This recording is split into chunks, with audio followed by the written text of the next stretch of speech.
he came out and went, as was his custom, to the Mount of Olives, and the disciples followed him.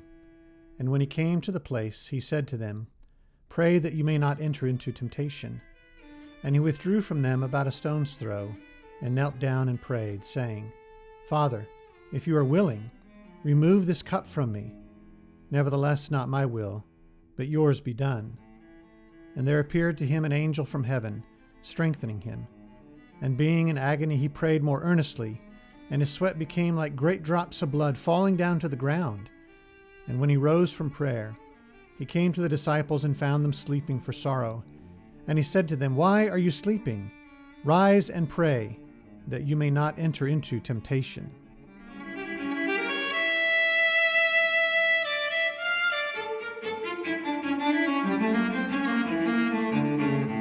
And immediately while he was still speaking, Judas came, one of the 12, and with him a crowd with swords and clubs from the chief priests and the scribes and the elders. Now the betrayer had given them a sign, saying, "The one I will kiss is the man. Seize him and lead him away under guard." And when he came, he went up to him at once and said, "Rabbi," and he kissed him. And they laid hands on him and seized him. But one of those who stood by drew his sword and struck the servant of the high priest and cut off his ear. And Jesus said to them, "Have you come out as against a robber, with swords and clubs to capture me?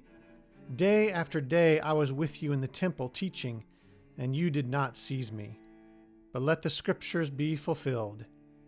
And they all left him and fled.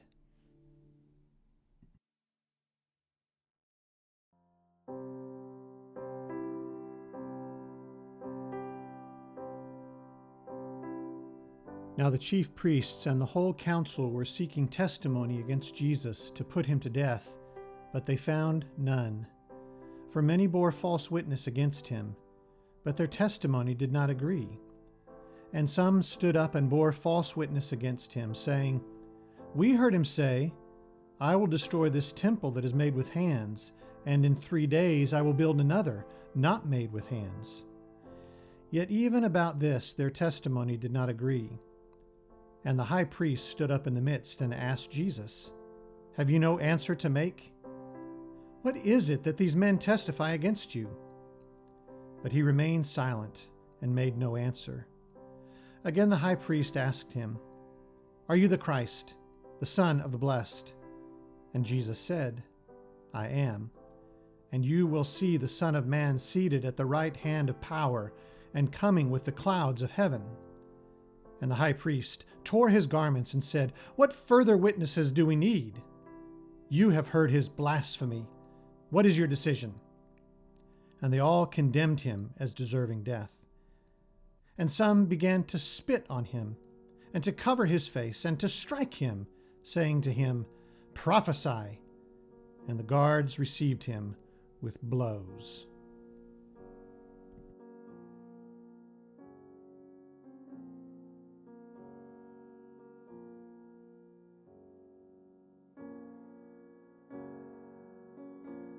Then they seized him and led him away, bringing him into the high priest's house. And Peter was following at a distance. And when they had kindled a fire in the middle of the courtyard, and sat down together, Peter sat down among them. Then a servant girl, seeing him as he sat in the light, and looking closely at him, said, 'This man also was with him.' But he denied it, saying, 'Woman, I do not know him.' And a little later someone else saw him and said, 'You also are one of them.' But Peter said, 'Man, I am not.' And after an interval of about an hour, still another insisted, saying, 'Certainly this man also was with him, for he too is a Galilean.' But Peter said, 'Man, I do not know what you are talking about.' And immediately, while he was still speaking, the rooster crowed. And the Lord turned and looked at Peter. And Peter remembered the saying of the Lord, how he had said to him, 'Before the rooster crows today, you will deny me 3 times.' And he went out and wept bitterly.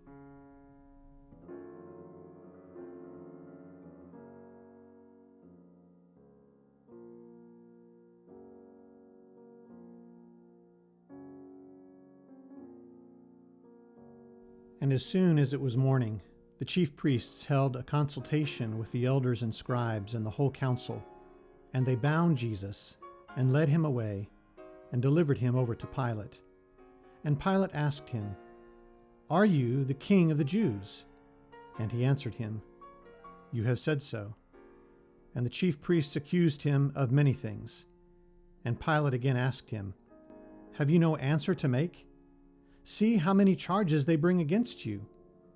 But Jesus made no further answer, so that Pilate was amazed. Now at the feast he used to release for them one prisoner for whom they asked. And among the rebels in prison who had committed murder in the insurrection, there was a man called Barabbas. And the crowd came up and began to ask Pilate to do as he usually did for them. And he answered them, saying, "Do you want me to release for you the king of the Jews?" For he perceived that it was out of envy that the chief priests had delivered him up. But the chief priests stirred up the crowd to have him release for them Barabbas instead. And Pilate again said to them, "Then what shall I do with the man you call the king of the Jews?" And they cried out again, "Crucify him!" And Pilate said to them, "Why? What evil has he done?" But they shouted all the more, "Crucify him!" So Pilate, wishing to satisfy the crowd, released for them Barabbas, and having scourged Jesus, he delivered him to be crucified.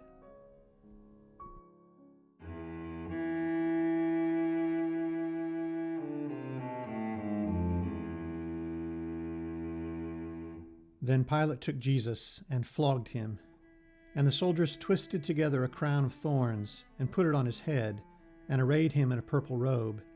They came up to him, saying, "Hail, King of the Jews!" and struck him with their hands. Pilate went out again and said to them, "See, I am bringing him out to you, that you may know that I find no guilt in him." So Jesus came out, wearing the crown of thorns and the purple robe. Pilate said to them, "Behold the man."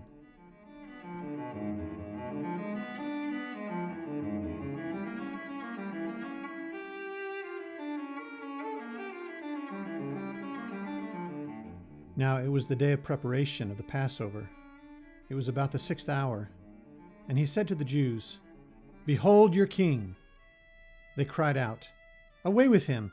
Away with him! Crucify him!" Pilate said to them, "Shall I crucify your king?" The chief priests answered, "We have no king but Caesar." So he delivered him over to them to be crucified.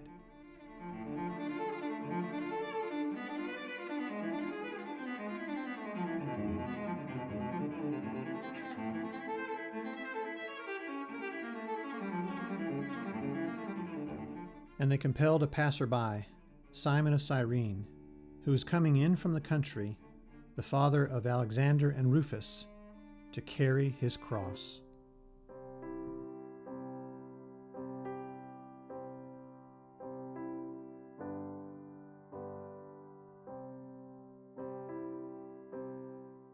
And there followed him a great multitude of the people and of women who were mourning and lamenting for him. But turning to them, Jesus said, "Daughters of Jerusalem, do not weep for me, but weep for yourselves and for your children. For behold, the days are coming when they will say, 'Blessed are the barren, and the wombs that never bore, and the breasts that never nursed.' Then they will begin to say to the mountains, 'Fall on us,' and to the hills, 'Cover us.' For if they do these things when the wood is green, what will happen when it is dry?"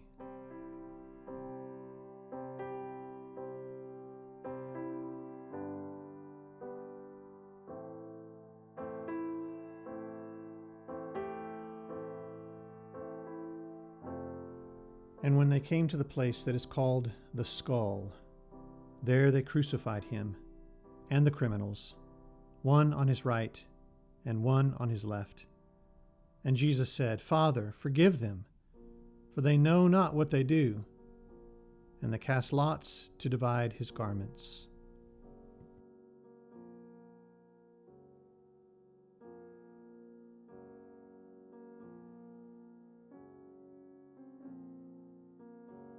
One of the criminals who were hanged railed at him, saying, "Are you not the Christ? Save yourself and us." But the other rebuked him, saying, "Do you not fear God, since you are under the same sentence of condemnation? And we indeed justly, for we are receiving the due reward of our deeds. But this man has done nothing wrong." And he said, "Jesus, remember me when you come into your kingdom." And he said to him, "Truly I say to you, today you will be with me in paradise."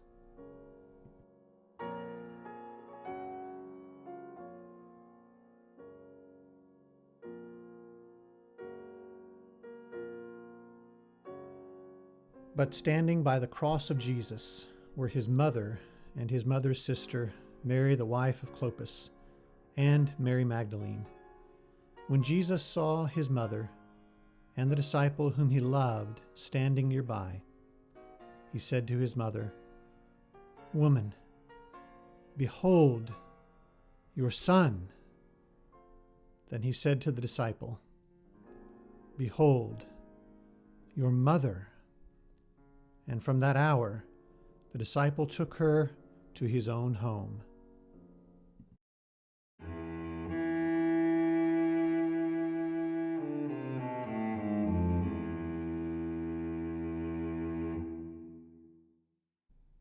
It was now about the 6th hour, and there was darkness over the whole land until the 9th hour, while the sun's light failed, and the curtain of the temple was torn in two. Then Jesus, calling out with a loud voice, said, "Father, into your hands I commit my spirit." And having said this, he breathed his last.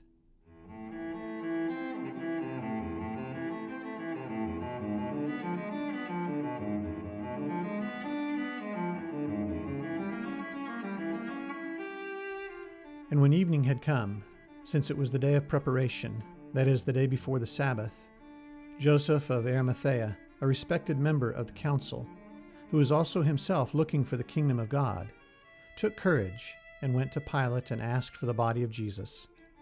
Pilate was surprised to hear that he should have already died, and summoning the centurion, he asked him whether he was already dead. And when he learned from the centurion that he was dead, he granted the corpse to Joseph. And Joseph bought a linen shroud, and taking him down, wrapped him in the linen shroud, and laid him in a tomb that had been cut out of the rock. And he rolled a stone against the entrance of the tomb. Mary Magdalene and Mary, the mother of Joseph, saw where he was laid.